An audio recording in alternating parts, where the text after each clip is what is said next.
since there are 25 days away from Sunday Night Football and the Bills will be hosting the Ravens that evening, how do we feel about the Bills now that we know this about James Cook Manti? Now that we know that Josh Allen is coming off an MVP season, we know the facts here, but now this is a feel question. Well, it's feeling. I'm feeling excited about it. Now, I was excited from watching the Hard Knocks episodes. Episode 2 came out, and watching just how that city of Buffalo is, like how the Bills Mafia really rallies behind their team. It really reminded me of high school.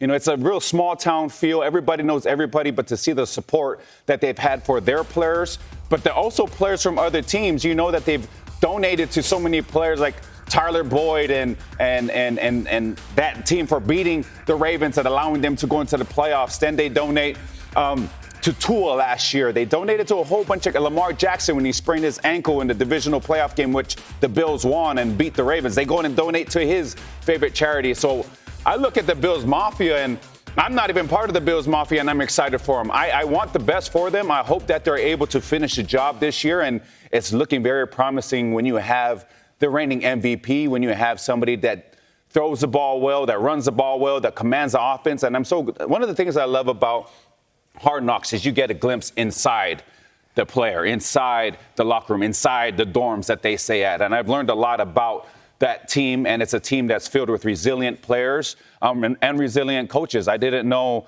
that coach had skin cancer until I watched the Hard Knocks. And so it's just a team that is filled with resilient men, and it's a resilient city, and I'm really rooting for them, Teron. I'm not, Manti. But that is a rivalry that's sticking with me even post-retirement. So the Bills are very confident. They are very confident, as they should. They have very high expectations for themselves in this season. They were able to get past the Ravens last year in the playoffs. Ultimately, didn't pass that test of dethroning Patrick Mahomes and getting to the Super Bowl. So that's to be seen. What I do know about the Bills and their defense, the beauty of their defense, being able to affect the passer with just 4 rushers. So those guys up front and allowing 7 guys to be back in coverage, that's when they're most dangerous on defense. They've been trying to figure out this rush specialist position. Von Miller was the acquisition for a few years. Now they move on from him and they bring in Joey Bosa. But I believe they got a guy in-house that can really change the dynamic of this defense and allow them to be that elite level and get past the Chiefs in the playoffs. And that's Greg Rousseau. He's a very dynamic, very explosive pass rusher off the edge. I think he's going now into his fifth year. He had 8 sacks last year, but they will need almost double that production in his pursuit to get after the passer. That will really unlock everything on his defense. And, you know, I think the Bills may have a chance to move forward and get to the big dance. Time for Whiteboard Wednesday. We're going to start here in Los Angeles, where on Monday, Rams head coach Sean McVay had the following to say about his quarterback, Matthew Stafford, and the sore back he's been dealing with. You know, like we've said, we're going to be flexible and fluid. I think more than anything, I feel for Matthew because of how much he wants to be out there and feel good. Ultimately, what ended up happening, had a great workout, felt good, but then, you know, come in today and it doesn't feel great. And so didn't think that was the right decision to be able to push him. We've kind of always talked about flexibility, being fluid with some of the plans.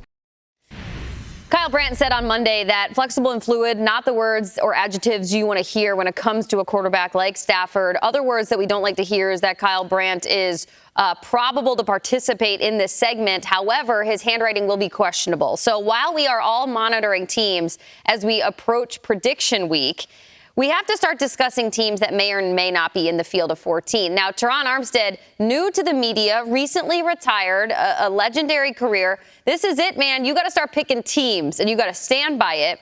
So we don't need you to pick them now. However, what I am wondering for our first question on Whiteboard Wednesday, which team are you feeling flexible or fluid about, Manti, when you're looking at your 14? Well, there's a lot of things you said questionable. I'm not questionable about this. I had questions before Week 1 of preseason, but the Patriots, this is a team that I'm looking at. I had one eye on them. I have both eyes on them now. I think we can all agree after Week 1 of the preseason that the New England Patriots performed the best. Out of all the New England Patriots performed the best Week 1 preseason. Now, the reason why why I'm fluid and flexible is because they needed to be fluid and flexible. In the past 3 years, they had 3 different head coaches. also 3 different quarterbacks. So with that, as Mike Vrabel comes back to New England, there's going to be some culture changes, but yet a sense of the past. Him being a former player for the Patriots, winning Super Bowls with the Patriots, it's going to be a blend. So they need to be fluid, they need to be flexible, and the Patriots are a team that I'm definitely going to have my eyes on, and that I'm going to be fluid and flexible as this season kind of goes to run. Oos, I think you're doing this on purpose. You're showing love to all these AFC East rivals. I knew you was coming on today, brother. I knew you was coming on today. Right here. Okay. Flexible. The Miami Dolphins. I'm rocking with the team, not just because I just played for them for the last 3 years, but I truly believe that the Miami Dolphins are really close. Really close. They have so much talent on the offensive side of the ball alone. And with Tua under center, you have a chance to win every game. Every team can't say that. It's a very small amount of teams in the NFL that can say that.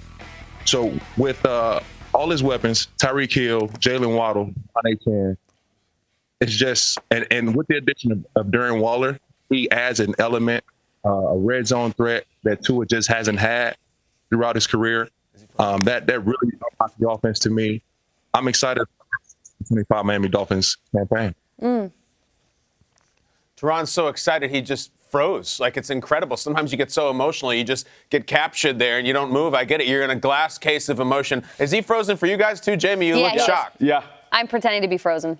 I'm not convinced he is. I think he's just sitting there like doing a performance piece. Teron, you're incredible. All right, look at him. He will not break. We'll work on Teron momentarily. In the meantime, when it comes to picking playoff teams, I've said this before, Jamie, you know, there's really 3 groups. There's the group that you really like and, they get a spot. There's the group that you're like, I'm out on that team this year. And then there's that troublesome middle group where you're like, there's a lot going for you. I like you as a team. I just don't know if I have a spot. I only get so many spots. It's not personal. You know who I'm fluid with and flexible with? I don't know yet if I have a spot for this. And I'm sorry to the Dallas Cowboys organization, not for me what I'm saying about what I drew. That is my best attempt at a Dallas Cowboys star. I threw with my left hand. It looks more like a starfish. Looks like Patrick. But I ask everybody, it does look like Patrick. And does everybody have a spot for the Cowboys? I think we all think the Eagles are going to be in the playoffs. We all like the Commanders. The Cowboys are just one of these tweener teams for me. I picked them last year. It burned me bad, but Dak got hurt. There's just so much mystery. There's so much noise. They're definitely getting in the playoffs. I can't say they are, but I also can't say they're not. That's the point of this. I'm flexible and I'm fluid with the Cowboys right now. But again, that could just be my painkillers talking. Yeah, I was going to say, you seem so calm and steady about that take. All over the map. Yeah, exactly. I can't quite track your emotional steadiness today, but it must be the painkillers. Welcome back, everybody. Now, the Commanders are off practice today, but that does not stop the conversation about that man in the red hoodie. His wide receiver, Terry McLaurin. This is from practice on Tuesday. He is chatting with general manager Adam Peters.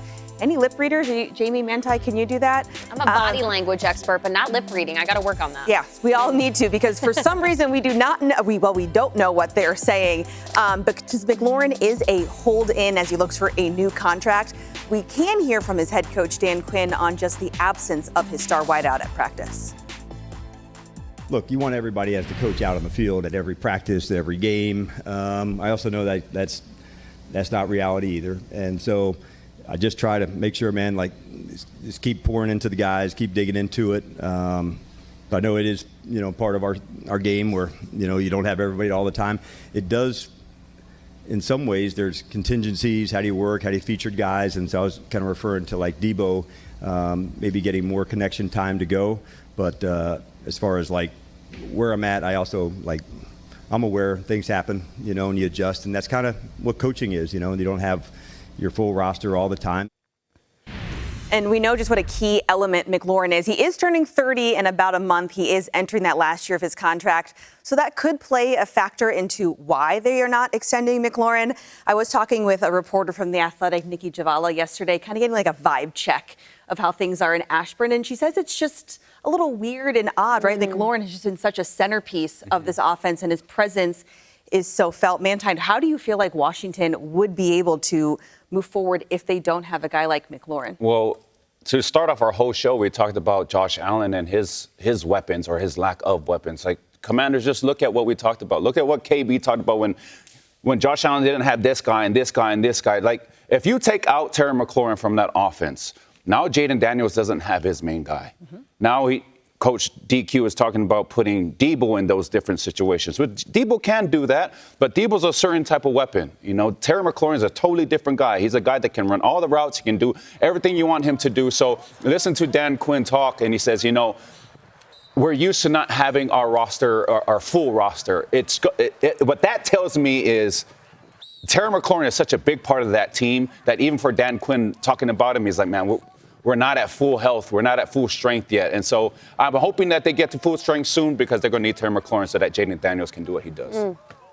If you think about it, he scored a touchdown in every postseason game that they had. Jaden's first year, right? Such a key element to this team. It's going to be interesting to see if they can get this done. That, you know, he's been through the dark times. Do you pay a guy for what he's done or what he's going to do? Tron, what do you got?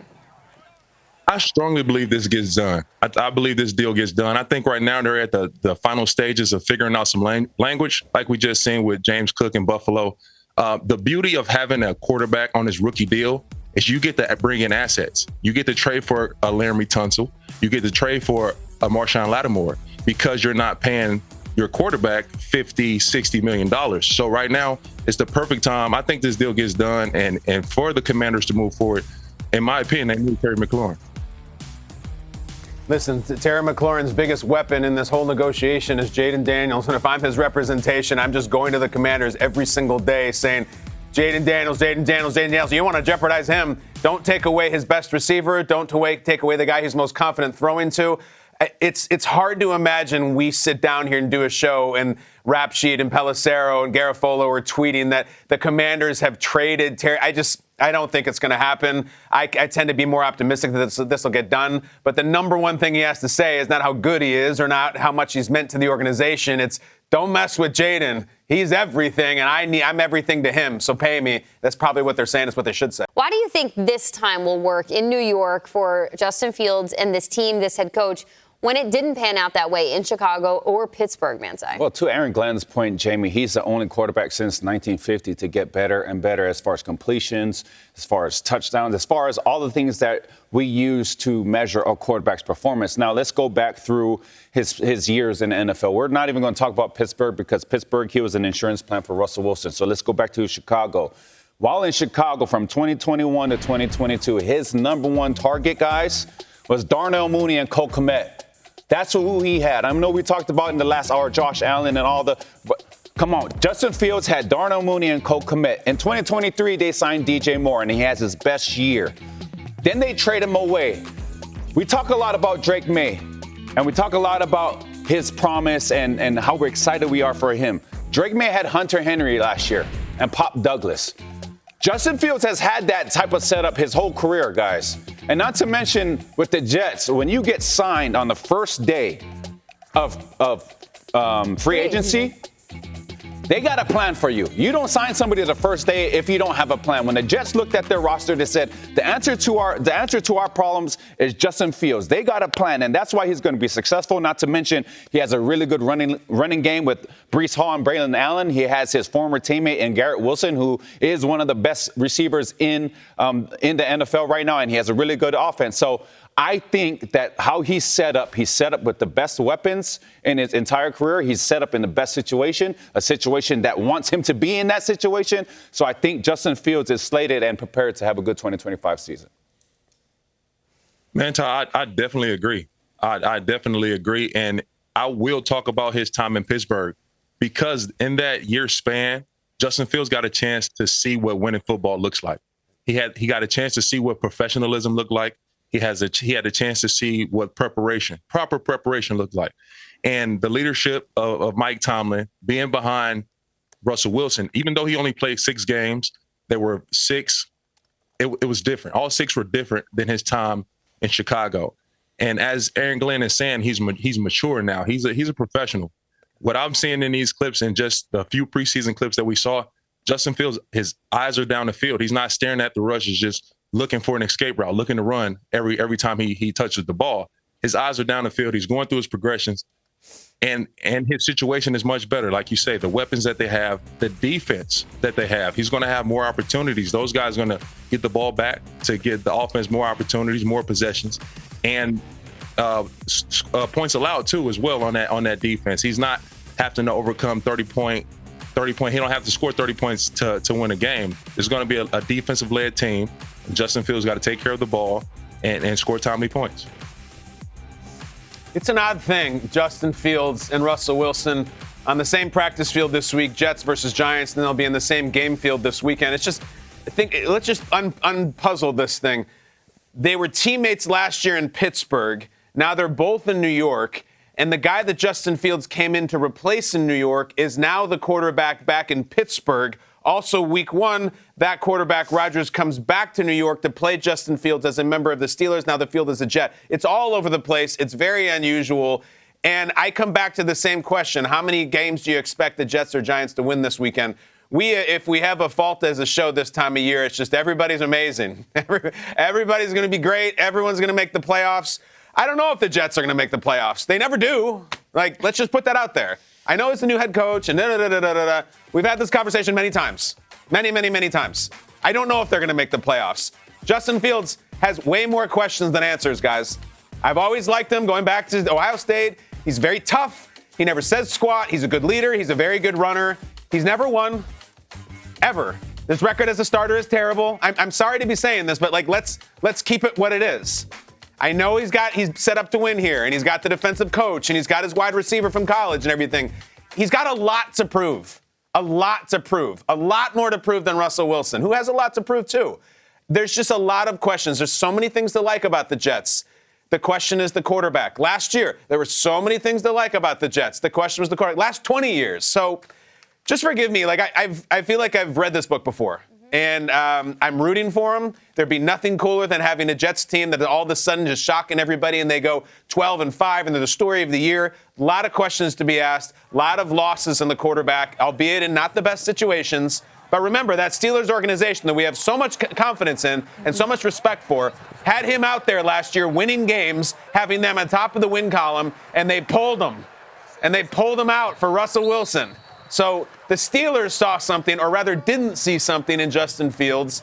And guys, that's just what it is. We can't, not every team's winning every game. There's going to be some bad teams this year. I hope the Jets are not one of them. Episode 2 of Hard Knocks aired last night. One of the stars of the show, safety Damar Hamlin. Now, many in the NFL are just thankful to be able to play this game we all love. Damar's appreciation, as we know, goes even deeper, and he had very powerful moments that were captured.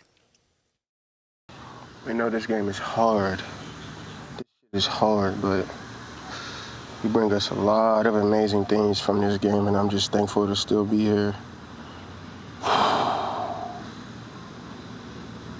Thank you, God. You bring us so many good things from this game, Lord God. I appreciate you. I appreciate the opportunity. Thank you, God. Thank you, Lord. Thank you, Lord. Thank you, Lord. Thank you for brothers. Thank you for family. Thank you for great coaches. Thank you for leadership. Thank you for direction. Thank you for process. Thank you. Amen. Really cool that the cameras were able to capture that moment. You think about Damar Hamlin's story. We all, at least for me, I vividly remember exactly where I was, the thoughts running through my brain, just the emotion of seeing him have that incident on the field, being taken away in the hospital. Yep. Manti, to see him go from a moment like that to be giving praise, to be able to play this game we all love so much, it feels so full circle. Well, it's full circle, but it's great perspective, you know. And I think in that second episode on Hard Knocks, they actually showed clips from that moment that led into that scene that we just saw. But I think it's a part of perspective, you know, understanding that it's a blessing to play this game. It's a blessing to be surrounded by this game. It's a blessing to sit in this seat, and that we have an opportunity to really be an example to people, to give hope to people. And, you know, Damar has been a shining example for not only the Bills football team, but the city of Buffalo and for the NFL community. So I thought it was beautiful, and it's good to see him have that perspective and carry that on. I just love how Damar Hamlin, after that incident in his life that changed his life and a lot of people that witnessed it, like he has choices now to do a lot of different things. He could go and be the most engaging and storied public speaker on the planet. He could go onto television. He chooses now to remain on the football field. He chooses to engage in this game that could have taken everything from him, but he chooses to give back to it and to a city that held him up and to a fan base in the NFL that held him up. So it's a gift to watch him play. It's a gift to have him verbalize that perspective. And I think it's just a gift to have him still on a football field when he could be choosing to do so many other things with his life. Yeah, that's a great way to put it. I mean, this is really a gift, and how lucky are we that we get to watch and, keep these things kind of in perspective. You can't argue with democracy, guys. People in this country and this city are allowed to vote for whoever they want. And our official tally has the Giants getting a little bit more love than the Jets. So do with that what you will. The Giants already have their head coach. They do have a new quarterback, whereas the Jets have both those jobs, new people. Guys, New York, very opinionated.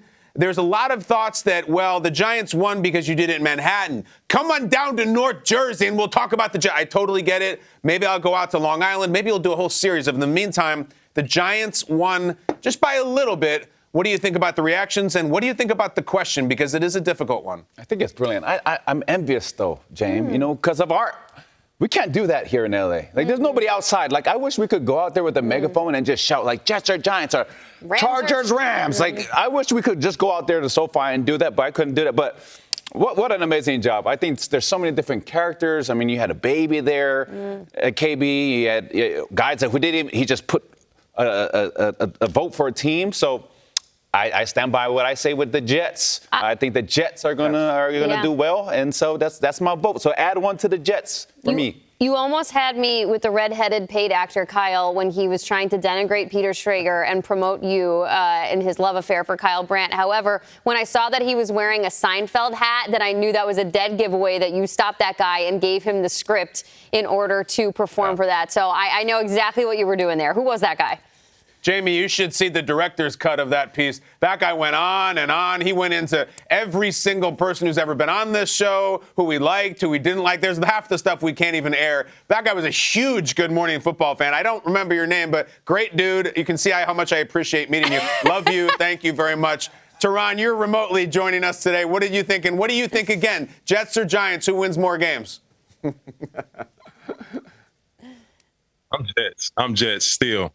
And I was we might have to recount your vote, man. The voting these days are a little skewed. How many absentee ballots you had in cars? Yeah. We're not sure. I'm going with the Jets still. I'm sticking with them. What? Okay. I actually. All right, let's go to the popular vote. If you're arguing with the Electoral College, which I totally respect, the popular vote from the people, not just us, this is thousands and thousands of people. Listen, the biggest takeaway is that it's really, really close. And 51.1% for the Jets. I don't really know what you attribute that to other than you just believe in the new coach and quarterback, and maybe they have a more talented roster. Guys, a lot of the people were going into the deep minutia. Some of my favorite New Yorkers that I ran to are the ones who have been practicing their calls, the WFAN, for years. You can tell.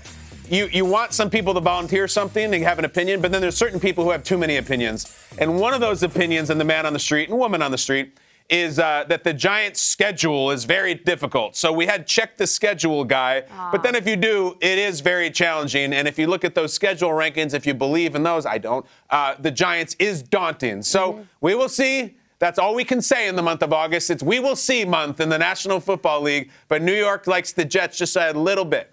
That makes sense, Kyle, because I was actually surprised at how willing even the guys on our show are to say the Jets and how easy it was coming to them, because if you're going to be roster person, which I kind of am more than I am schedule lady, I go much more heavy-handed with the Giants, which is why I keep going with them. I watched firsthand the beginning of the demise of the 2024 Jet season. I had that London game against the Vikings, the game in which Robert Saleh returned back to the continental United States and lost his job. So I think like firsthand burn from that situation with the Jets. But I also think, Kyle, that mom holding that baby was probably wearing a onesie that would have shown the answer to her question. So she was pretending like the baby was asleep because she's like, I don't want to put a tag in that fishbowl, because she was secretly a Bills fan or something. No doubt. I wanted to buzz the tower on that baby so bad with the air horn, but it just wouldn't have been respectful. And by the way, Manti, you're free. There is the baby right there with the little sun hat and that woman. She was wonderful. I did not wake the baby up. But Manti, you guys are free to go out, do anything you want. 1 o'clock in the morning in Inglewood, just walk around talking to people. I probably would bring some pepper spray, but go and do a piece, and it'll be wonderful. I can't wait. Bro, the worms aren't even up at this time, bro. We're up before the worms. You see, early bird gets the worm. We're up before all the animals, bro. Ain't no animals outside, bro. It's just us. Oh, man. Well done, Kyle. Peyton Manning and Chris Collinsworth, guys that are equally as laser focused and serious about their craft, comment on Jaylen Hurts. It's pretty remarkable. Yeah, it's interesting. Peyton goes back a way with this with Jaylen Hurts. There was the thing in the media that the Eagles fans know a lot about, that 2 years ago at Fanatics Fest, Peyton was on stage and gave his list of top 5 quarterbacks in the NFL. And it was Patrick Mahomes and Joe Burrow and Lamar Jackson and Justin Herbert and Josh Allen. That was his top 5.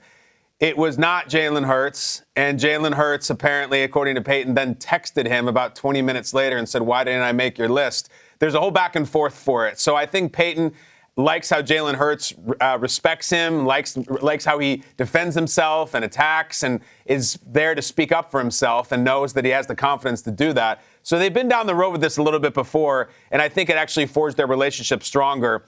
Jaylen Hurts has a lot of physical gifts, but when you watch him in the huddle and on the field, I've said the number one thing always with him that strikes me is his face doesn't change. He rarely screams. He rarely looks at the referee and complains. He's not one of those.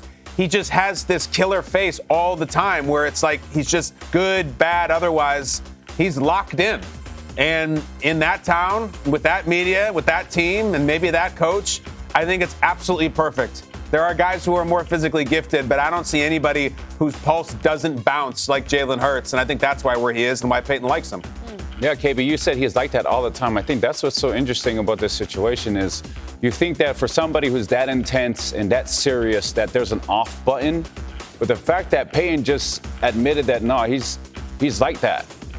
That's just hard. I mean, it's not hard, but it's amazing for me to think that somebody like that who's so stoic is stoic like that 24/7, 365. Now, I would love to know, and I'm so glad you shared that story, KB. I would love to know where Peyton has him now that in his list, now that he knows him personally, doesn't only see him and analyze him from the outside, but has these talks with him and these conversations with him and get inside his brain a little bit. I would love to see where Peyton has him now. If he's in the top 5, top 10, that's been a talked about thing through the offseason. So I would love to hear that, Teron.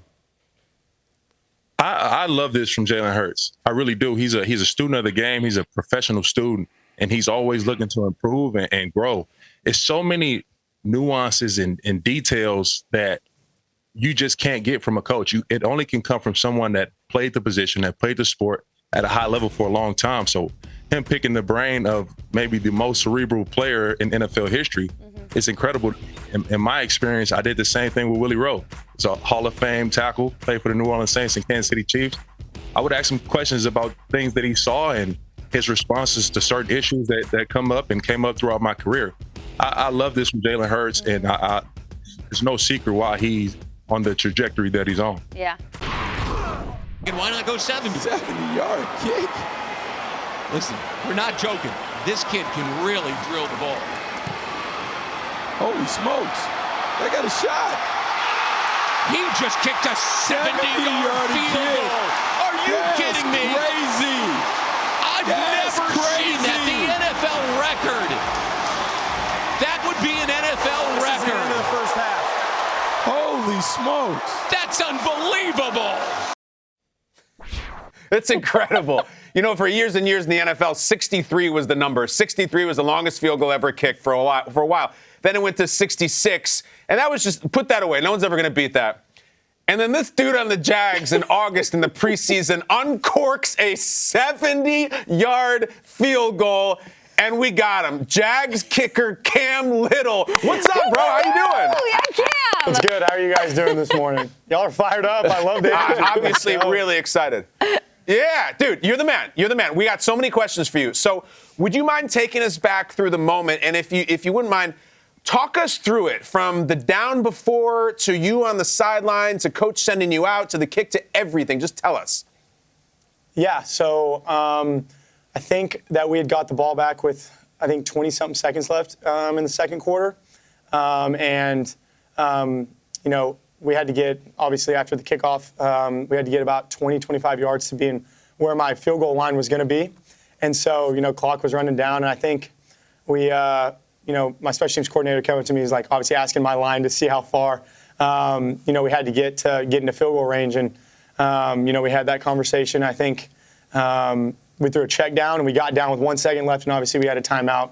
Called the timeout, got a second left on the clock. And we were, I think, what would be the minus 48, I think is what it is. And so, you know, 8 yards further back from that, add the 10 yards from the end zone, it was 70. And I was like, dude, let's kick this. And obviously, Logan, my holder and punter on the team, was like, yes, let's kick it. Like, we want to kick this. And so I looked down at the line, and, you know, Coach Cohen and, you know, Coach Farwell are looking at me like, do you want it? And I'm like, yeah, let's kick it, dude. Let's have a chance of, you know, hitting a long field goal to see. Because I've only gotten put in that situation a couple of times before half from a long distance. And so I was like, let's do it. And so, you know, we go out there. And at that point, as soon as I step on the field, I kind of like just black out at that point. For most kicks, not even just a long one before halftime or a big-time situation. You know, you really strictly rely on muscle memory at that point to go out there and execute. And, you know, I get out there, and I'm looking down at the uprights, and I'm like, dang, this is a really long ways down there. And so, you know, pick my line out. My snapper and holder do a great job every time. Ross put it laces directly out, perfect location. Logan, just all he has to do is set it down with the perfect tilt, and we went out there and executed. And obviously the story after that is it's pretty exciting with my teammates coming out there to help me celebrate, which was really cool. Cam, that was insane, man. What was most impressive to me was the flight of the ball. Usually when we see a long field goal, anything over 60, you see a line drive, and a lot of those are blocked at the line. But that ball jumped off your foot, and the height all the way through the upright was insane. What I want to know was, what was the reaction of your teammates and the coaches when that kick went in? You know, it was honestly pretty cool to see my teammates' reactions. You know, sometimes maybe specialists are, you know, kind of like an outlier on the team. It's a position that, you know, sometimes we're just expected to go out there and do our job and then let offense and defense kind of do their own thing. It's so cool to see how much my teammates care about teams. And they were out there and helping me celebrate. Just like if I just hit a busted 100-yard touchdown run. It was really cool. You know, the excitement between, you know, guys that are in not only my rookie class, but guys that have been here for 7-8 years.